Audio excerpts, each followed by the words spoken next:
Gihunagway nga malinaw na ang mga samang sa dakban sa Mandaue atol sa pagtimaan sa All Souls Day. Hinudunay pipila ka mga nasakmit nga mga hait nga mahinigiban nga panggamit alang sa paglimpyo sa nicho. Si Chona Carrion sa report. Ning adlaw sa mga kalag, dili na kayo daghan ang may bisita sa upat ka mga samangan himutang sa barangay Giso. Hapsay ra ang dagan sa mga tawo nga musud gawas sa sementeryo. Adunay pipila ka hait nga butang nga nasakmit nga gamito ng unta sa paglimpyo sa mga nitso sa mga mitaliwan nga mahal sa kinabuhi. Padayon usab ang kapulisan sa ilang pagpahugot sa seguridad ug ang pag-apod-apod og leaflets unsaon paglikay sa kriminalidad. Wala gyud na itabo nga mga kuan, mga away nang kuan dia. Wala say miduol sa amo sa public assistance desk, wala gyud miduol sa amo nga katabang.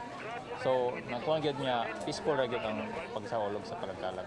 Mato ni Chief Inspector Aldrin Villacampa nga alas 5 sa hapon kagahapon hangtod sa alas 10 kagabi miabot og dili mo minus 15,000 ka mga tawo ang mibisita sa Catholic ug Public Cemetery sa Dakbayan. Wa sab hinuoy na talang dautang nahitabo may kalabutan sa kasaulugan sa Todos Los Santos.